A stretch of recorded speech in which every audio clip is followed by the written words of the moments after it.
Ya, selamat pagi anak-anak. Semoga semua dalam keadaan sehat walafiat, walaupun dalam keadaan seperti ini, seperti ada COVID-19 ya.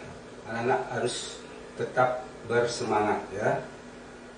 Tetap cuci tangan, jaga jarak, pakai masker ya. Ya sudah. Nah, sebelum pelajaran dimulai, Bapak akan mengajak anak-anak supaya tenang ya. Supaya tenang dulu. Coba cari tempat yang baik, duduk dengan baik ya. Itu sebelum pelajaran dimulai, Bapak akan awali dengan mengucapkan tangan jari umat. Om Swastiastu. Om Awigram Namo Sido Sidam Astuyo Namo Swat.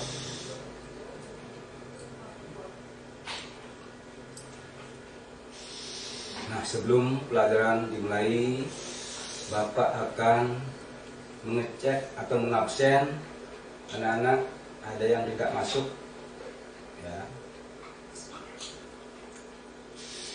Ya, Bapak akan mengabsen terlebih dahulu. Bapak panggil namanya Igede Rama Wijayu, di Kadet Swastika Tiasu, di Ketut Adi Permani ya. Yang kelima, Imade Parse Payana ya, hadir.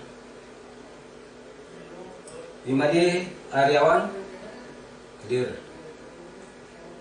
Imade Budi Astawu ya, hadir. Imade Dwi Mahendra ya. Imade Kartika. Yang selanjutnya Imade Rizki, Imade Upayana, Inyaman Kertiyasu ya. Iwayan Agus Darsan ya, hadir. Iwayan Sartianu ya, hadir. Miluh Puspawati ya, hadir. Nimade Arian, Nimade Sumartiniasih ya, hadir. Nimade Supriyani ya, berarti semua hadir ya. Kalau semua hadir, Bapak akan mulai tentang pembelajaran ya.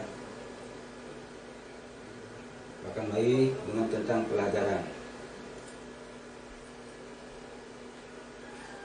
Sebelum Bapak melanjutkan pelajaran materi yang Bapak bawakan sekarang ya, Bapak akan lanjutkan dulu ya. Katakan mengucapkan doa ya. Sebelum pembelajaran dimulai harus disertai dengan doa. Om Prano Dewi Saraswati Wajibir Wajinawati Dinam Awi Nyawantu, yang artinya, iya Tuhan dalam manifestasi Dewi Saraswati yang Maha Agung dan Maha Kuasa, semoga Engkau memancarkan kekuasaan, kekuatan rohani, kecerdasan, pikiran, serta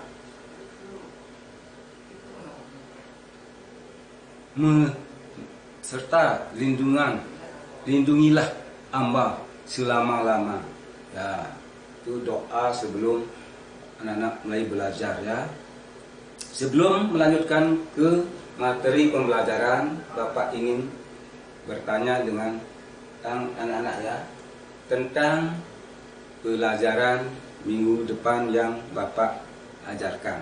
Ya. Ada yang masih ingat? Kalau ada, angkat tangan. Ada? Minggu depan materi apa yang Bapak ajarkan, yang Bapak berikan minggu depan? Ya.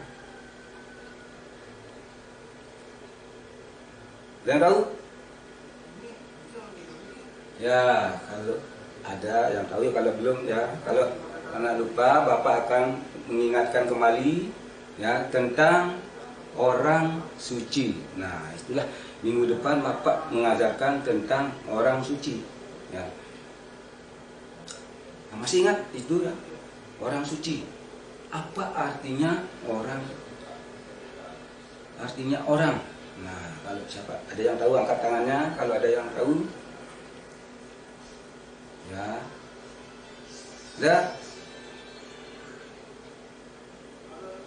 Ya, kalau tidak ada, Bapak mengingatkan kembali, yaitu orang artinya manusia ya, orang artinya manusia. Ya. Kalau suci artinya ya, kalau Bapak sudah beritahu orang atau suci, pasti anak-anak mengerti. Ya, suci artinya ya, ada yang tahu? Angkat tangannya. Ya, kalau enggak, Bapak akan mengulangi orang suci adalah kemurnian dan kebersihan lahir batin. Ya, itu harus anak ingat ya. Harus ingat, belajar di rumah tiap hari. Karena ya tiap hari harus anak belajar di rumah ya. Jangan bermain sekarang ya, bermain-main. Ya, jadi disimpulkan kalau orang suci artinya ya. Nah, saya tahu menggabungkan itu, kalau orang artinya manusia, kalau suci artinya orang yang bersih.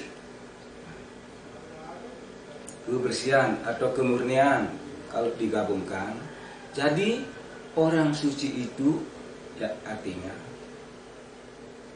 seseorang yang disucikan melalui proses upacara atau tertentu yang memiliki kesucian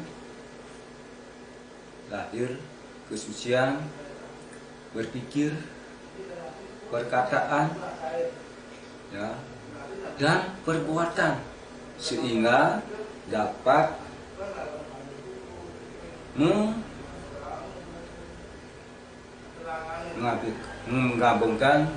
menghubungkan diri dengan ide Sangnya Widi ya. Orang suci dapat bukan, kalau membersihkan bukan dengan air saja ya, dengan pikiran, misalnya ya, membersihkan ya. Orang suci harus dibersihkan dengan pikiran, perkataan, dan perbuatan. Itu maksudnya ya. Udah? Berapa? Udah dimengerti? Ya, kalau sudah, Bapak akan melanjutkan ke materi yang Bapak bawakan sekarang. Minggu depan itu untuk minggu depan tentang orang suci. Dan sekarang Bapak akan lanjutkan dengan materi yang baru. Kira-kira ada yang nggak tahu? Ada yang tahu?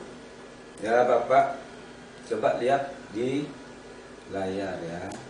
Ya, tentang pembelajaran hari ini membahas tentang catur pramana ya. Membahas tentang catur pramana ya. Sebelum Bapak melanjutkan ke materi, nah anak tahu apa artinya catur? Catur artinya apa? Ada yang tahu? Catur dulu, catur. Ada yang sudah tahu? Ada mengerti catur?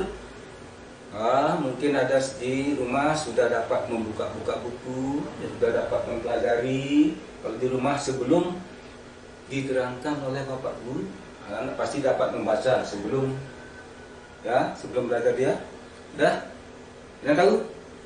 Ya, kalau belum, Bapak akan tahu catur artinya empat. Ya, artinya empat.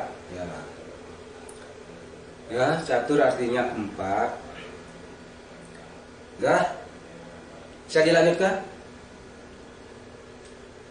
Ya, Bapak akan lanjutkan. Nah, sekarang tentang tujuan pembelajaran, yaitu tujuannya apa? Tujuan pembelajaran ya. Yang pertama, siswa dapat menjelaskan pengertian catur pramana. Tujuannya yang pertama adalah siswa dapat menjelaskan pengertian catur pramana. Yang kedua, siswa dapat menyebutkan bagian-bagian catur pramana. Catur pramana itu bagian-bagian ya. Yang ketiga, siswa dapat menjelaskan bagian-bagian catur pramana ya. Itu tujuan pembelajaran sekarang ya. Dapat menjelaskan, dapat menyebutkan ya. Siswa dapat menjelaskan pengertiannya. Nah, sudah bisa dilanjutkan? Nah, itu tentang tujuan pembelajaran hari ini, tentang ya pengertian catur pramana. Ya.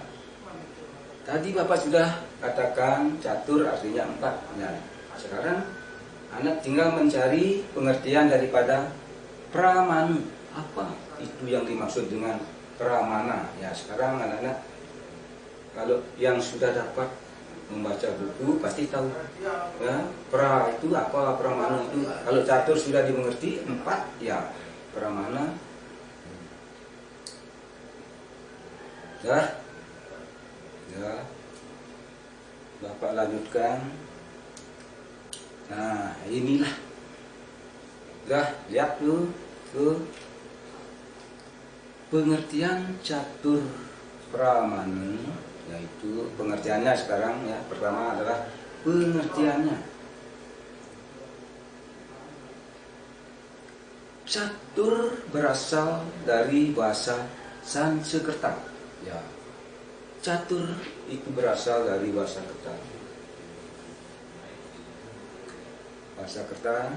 Catur artinya ya, tadi Bapak sudah katakan catur artinya empat ya.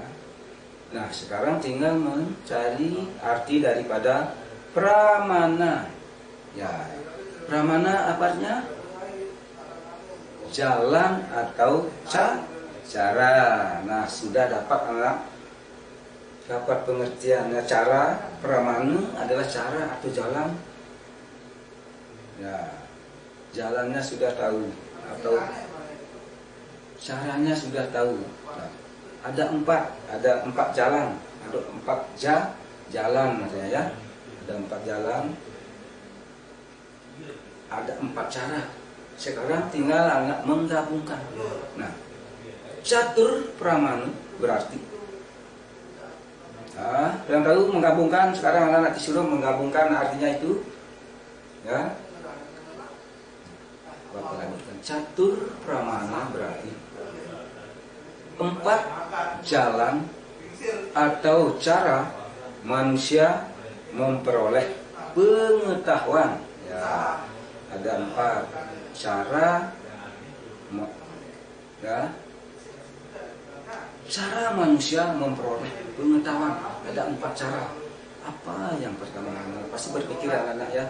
Apa itu jalan untuk empat jalan itu untuk mencapai pengetahuan? Ya.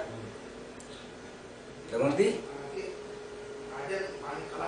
Ada 4 jalan. Kalau anak-anak pasti berpikir 4 jalan itu apa? Apa saja yang dimaksud dengan ada cara 4 mencari pengetahuan itu ada 4 caranya bagaimana? Itu anak-anak pasti berpikir ya. Ya. Ya, apa lanjutkan? Nah, catur pramana menuntun setiap orang untuk mencapai mendapatkan pengetahuan yang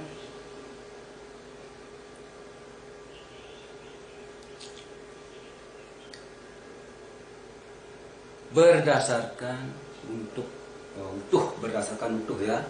Catur pramana setiap orang untuk mendapatkan pengetahuan yang benar dan utuh.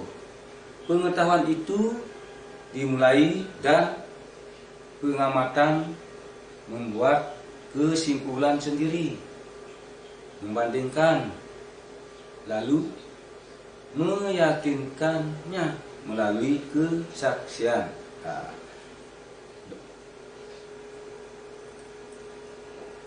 Nah, itu yang artinya meyakinkan melalui kesaksiannya. Nah, bisa dilanjutkan? Ya. Sekarang lanjutkan dengan bagian catur pramana. Nah, ada bagian-bagian catur pramana. Ada yang sudah tahu? Bagiannya pasti sudah dapat membaca. Ya. Sudah? Ya, kalau belum, ya bagian-bagian catur pramana. Yang pertama adalah pratyaksa pramana. Ya. Pertama, pratyaksa pramana. Yang kedua, anumana pramana. Yang ketiga, upamana pramana. Yang keempat, sabda pramana. Yang empat, sabda pramana yang keempat ya. Nah, itulah ada 4 bagian-bagian catur pramana. Yang pertama, pratyaksa pramana.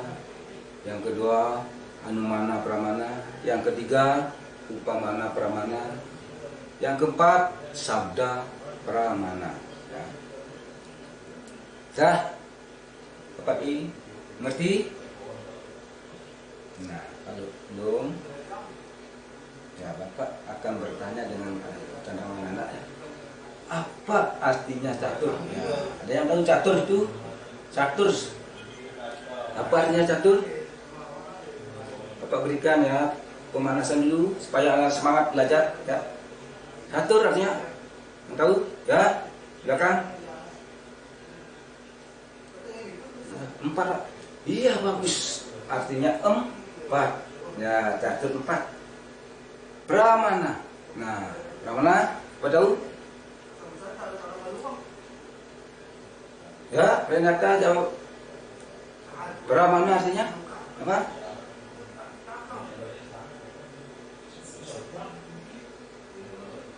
Nah, belum ngerti ya. Udah, kalau begitu Bapak lanjutkan.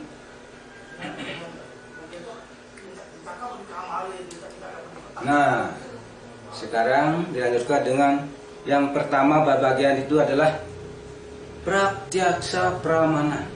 Ya, pratyaksa pramana yang artinya pratyaksa pramana artinya adalah cara memperoleh pengetahuan melalui pengamatan. Oh, itu artinya cara memperoleh pengetahuan melalui pengamatan ya, melalui pengamatan namanya, melalui pengamatan.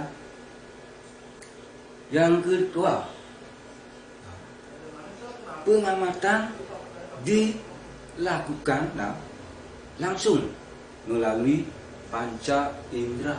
Ya, pengamatannya itu langsung melalui panca indera terhadap objek yang diamati. Ya, secara langsung mengamati objeknya dan tempatnya, langsung mengamati pengetahuan itu langsung ke tempatnya. Itu yang dimaksud dengan pratyasa pramana, ya, mencari pengamatan pengetahuan secara langsung. Nah, ya.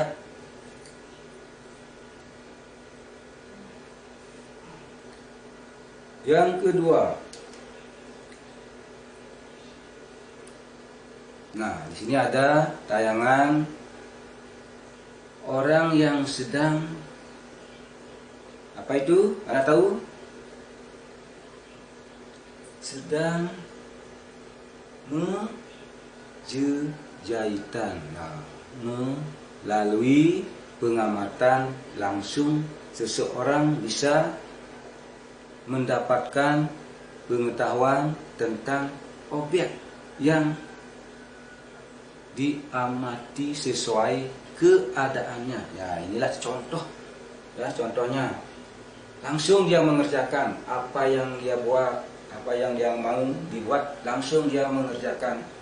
Ya, kalau membuat apa itu Bali, kalau membuat canang, ya langsung ke, ya, secara langsung dia membuat. Nah, ini gambar tayangan orang yang mencari pengetahuan secara langsung. Dia secara langsung dia membuktikan. Ya, saya dipahami. Nah, ini contoh kalau anak di rumah bisa membuat canang.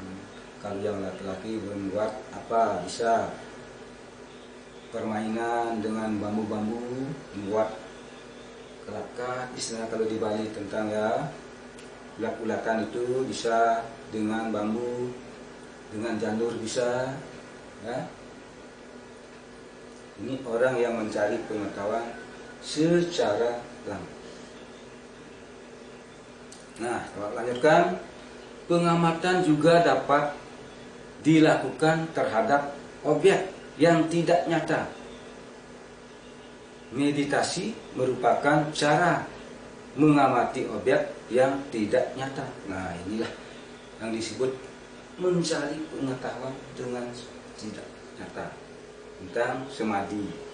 Samadhi istilahnya ada di Bali sini. Ya, itu dengan mencari pengamatan yang tidak nyata. Pengamatan yang tidak nyata, ya, udah. Ya, apa lanjutkan? Nah, berdasarkan tingkatan pengertian pengetahuannya, pratyasa pramana dibedakan menjadi dua, yaitu, nah, pratyasa itu dapat dibedakan menjadi dua. Yang pertama, nirvikalpa. Ya, nirvikalpa pratyasa merupakan pengamatan yang tidak menentukan. Artinya kita mengamati suatu objek tanpa mengetahui sepenuhnya untuk objek tersebut. Ya, berarti itu tidak mengetahui objek yang sebenarnya. Itu namanya nirvikalpa. Yang kedua,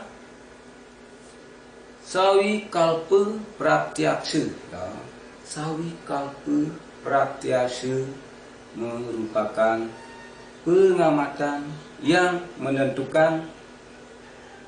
Ya, yang menentukan artinya kita mengamati sesuatu objek, memahami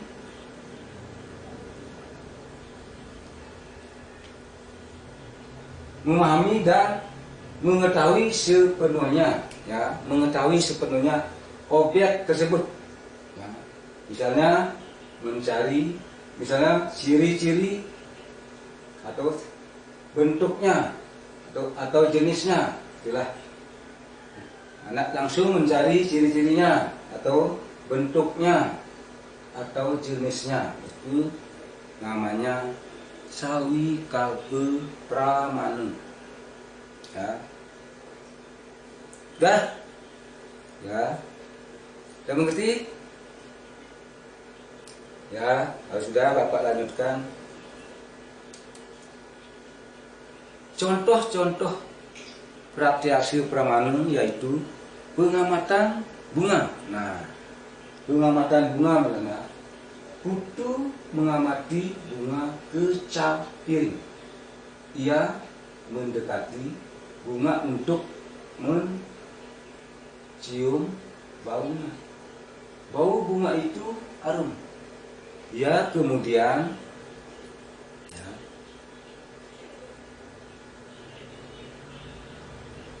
harum. Ia kemudian memegang bunga itu. Bunga terasa lembut berdasarkan proses itu. Untuk mengetahui bahwa bunga kecapring berwarna putih, ya, berbau harum dan terasa lembut. Ya. Itu ya. Tapi bunga itu baunya harum. Tapi kudu mengetahui bahwa bunga kecapring berwarna putih, berbau harum dan terasa lembut. Nah, itulah yang diamat oleh kudu. Ya, Pak lanjutkan. Sekarang dilanjutkan dengan anumanu permanu. Anumanu permanu yaitu cara memperoleh pengetahuan dengan membuat kesimpulan. Nah, dengan cara membuat kesimpulan, kita mengambil kesimpulan berdasarkan perantara antara kita dan objek yang diamati. Nah, ada yang kita mengambil kesimpulan berdasarkan perantara antara kita dan objek yang diamati. Ya, yang ketiga, perantara sangat berkaitan dengan objek yang diamati. Nah, itu perantara yang sangat berkaitan dengan objek yang diamati. Nah, itulah daripada anumanu premanu. Ya, ya, bisa dilanjutkan.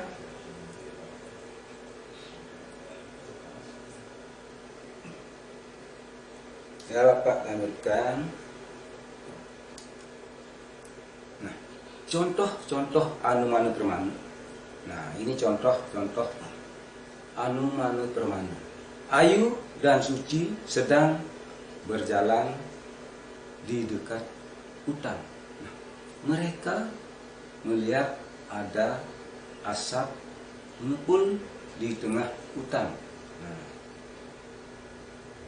mereka tidak tahu penyebab asap akan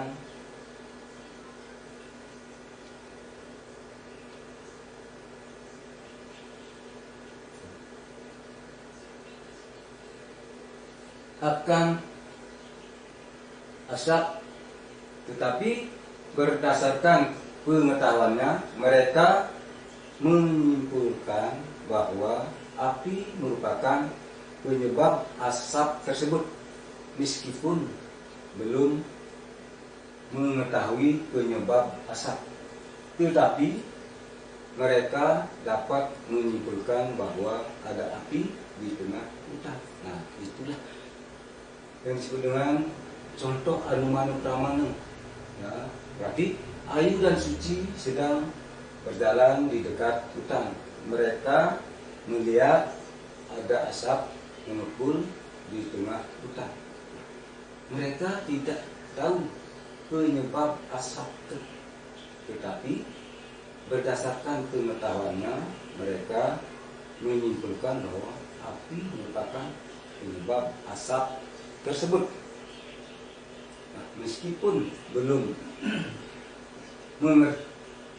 mengetahui penyebabnya asap, tetapi mereka dapat menyimpulkan bahwa ada api di tengah hutan. Nah, kalau anak melihat, pasti berpikir anak-anak, nah, di sana ada asap, pasti di sana ada apa? Ya, di sana pasti ada api. Kalau tidak ada api, berarti tidak ada asap. Dah.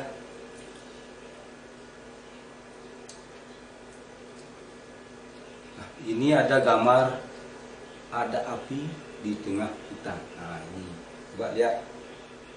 Nah, itu ada api di tengah hutan. Nah,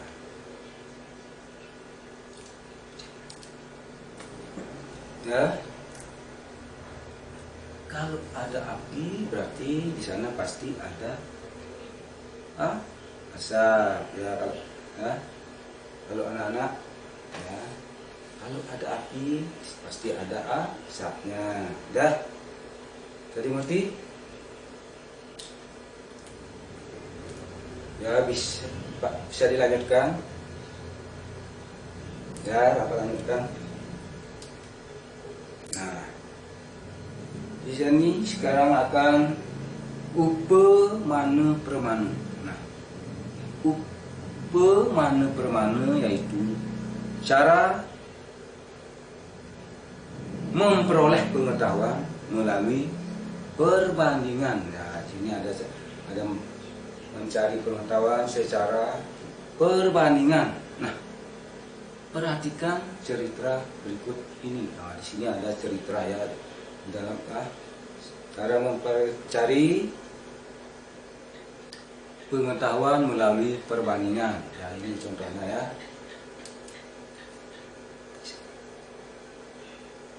Nah, ini contohnya. Bu Madi mengatakan kepada dia bahwa cempedak berbentuk lonjong dan hijau. Kulitnya,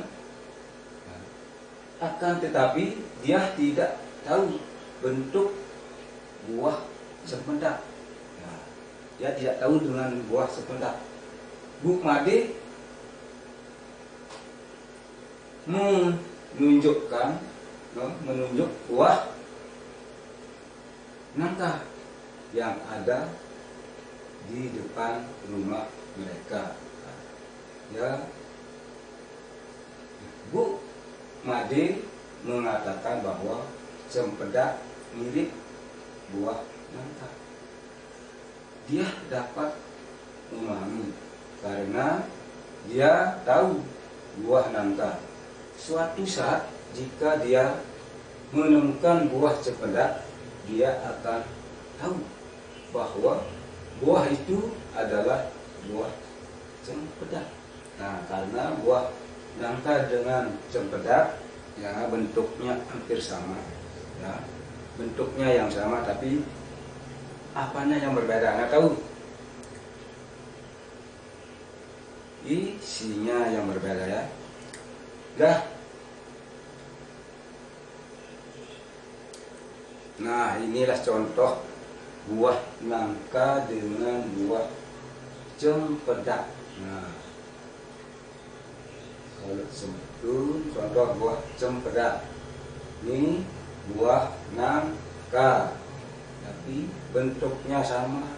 Ya, ini namanya serupa tapi tak sama namanya.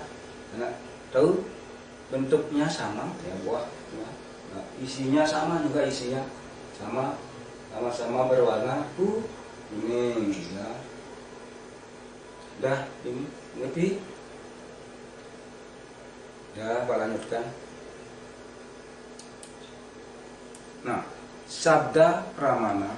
Nah, ini sabda pramana yaitu cara memperoleh pengetahuan melalui kesaksian. Nah, cara memperoleh pengetahuan secara kesaksian, orang yang dapat dipercaya dan kitab suci Weda. Nah, inilah contoh sabda pramana.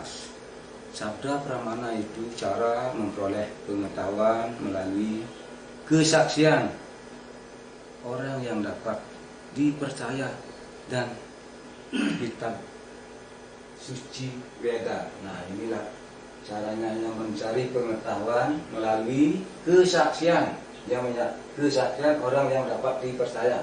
Nah,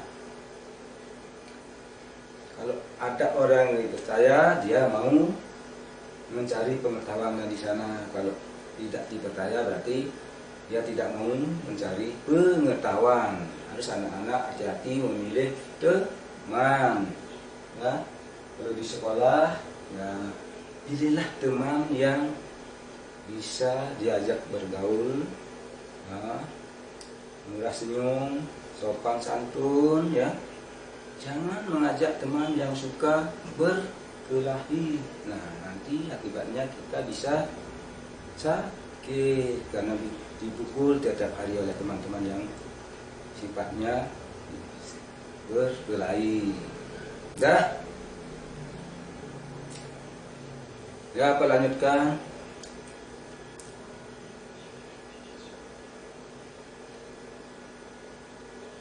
Sabda Pramana dibedakan menjadi dua, yaitu, nah, sabda Pramana dapat dibedakan menjadi dua, yaitu yang pertama lau kike sabda, artinya lau kike sabda artinya kesaksian yang diperoleh dari orang yang dapat dipercaya.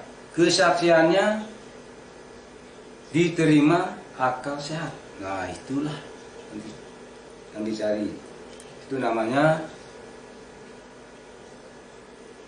sau kike sabda. Yang kedua waidika sabda, artinya waidika sabda artinya kesaksian yang diperoleh dari naskah-naskah suci, Weda Shruti dan Weda Smriti. Nah, itu namanya waidika sabda, artinya kesaksian yang memperoleh dari naskah-naskah suci, Weda Shruti dan Weda Smriti. Itu namanya, ya.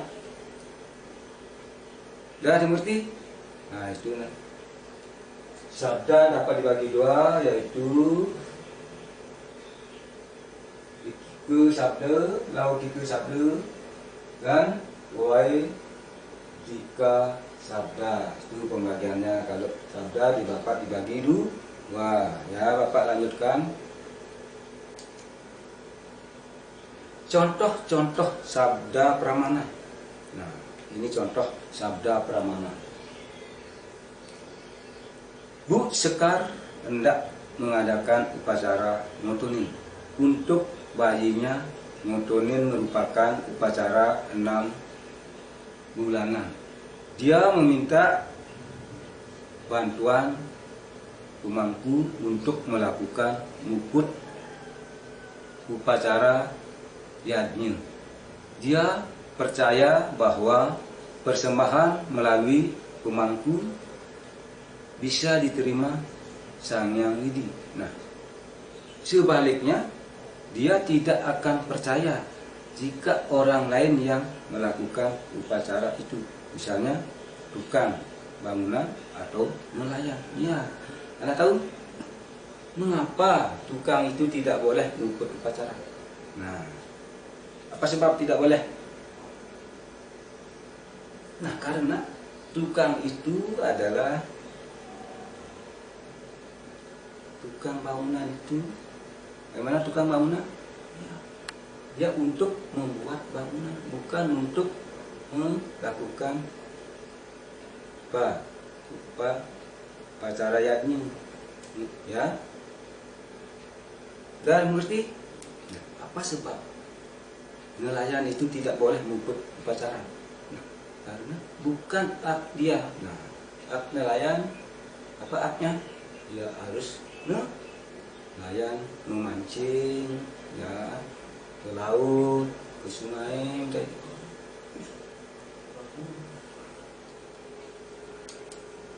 Nah, ini pemangku inilah orang yang mengumpul acara ya.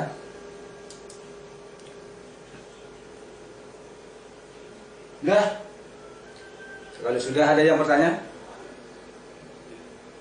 ya kalau tidak ada, bapak anak-anak sekarang kasih tugas ya, kasih tugas untuk mengerjakan di rumah ya. Ya.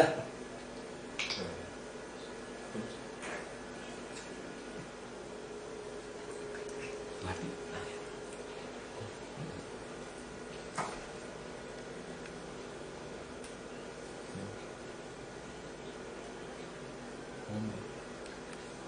Ya, Bapak akhiri dengan mengucapkan Paramasanti. Om Santi Santi Santi Om.